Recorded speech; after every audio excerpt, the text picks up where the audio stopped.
and the communists with their red banners. They circled each other like packs of wild animals and were only kept in their place by a couple of bobbies armed with nothing more than a truncheon.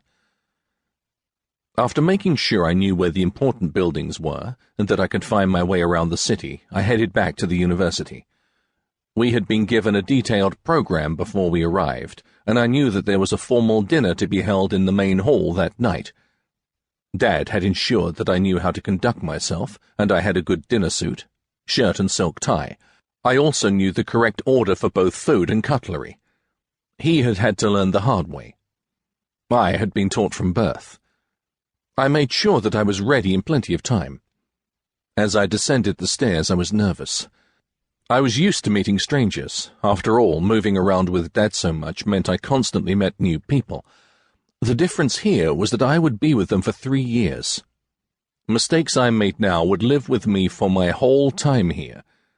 I was determined to make a good impression. I was not the first one there. There were 2 or 3 huddles of young men attired much as I was. As I entered the hall, I was given a glass of sparkling wine. I knew from the wine we had drunk in France that this was not champagne, but it was dry, bubbly, and pleasant enough.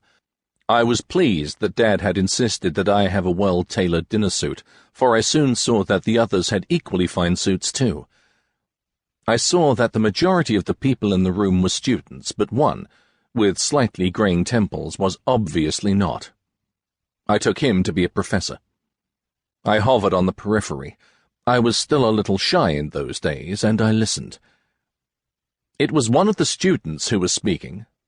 My father, General Hughes Graham, told me that if it were not for the officers' fine example in the Great War, we would have lost the war.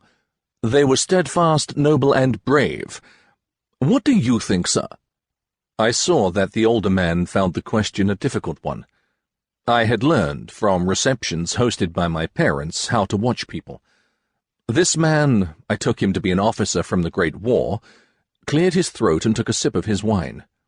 He wrinkled his nose and then gave a considered answer.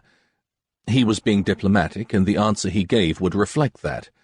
He did not wish to upset this young man. Well, Robert, there were some fine officers. I myself served under what I consider to have been the finest officer on the whole Western Front.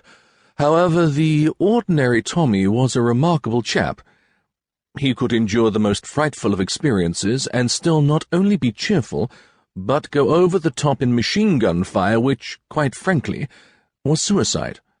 The young man identified as Robert Hughes Graham nodded and smirked. Of course you served in the Royal Flying Corps, sir. They had all of the glory and none of the discomfort. I can understand your misguided view. I saw the older man colour, and he was about to say something, when one of the college servants entered and said, "Dinner is served, gentlemen." We seated ourselves and then said grace. I found myself between 2 young men whose suits showed they had not had the good advice I had enjoyed. They appeared to have self-tie bows, which always looked as though the wearer was being attacked by a bat. Both appeared more than a little nervous, and they answered my questions and attempts at conversation with desultory answers.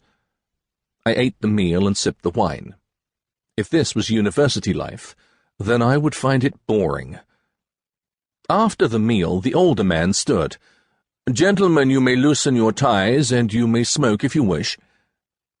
I saw that those around Robert Hughes Graham all took advantage of the offer, and not only loosened their ties, but all lit up cigars. The frown from our host spoke volumes. I did neither. I didn't smoke, and Dad had told me that a real gentleman kept his tie on until he returned home. I smiled when I saw that 2 of those around the General's son had bow ties which were self-ties like my 2 companions. They had not learned how to tie a tie. Our host took his glass of whiskey and held it up.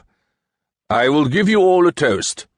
To those who went to war in 1914 and did not return home. Let us remember them." We all stood, and I know that I, for one, felt my voice thick with emotion as I repeated the toast. My uncles had all told me of those who had fallen in the war. This was a ceremony I had witnessed every year since I could remember, once in the summer and then again in November. The moment was spoiled.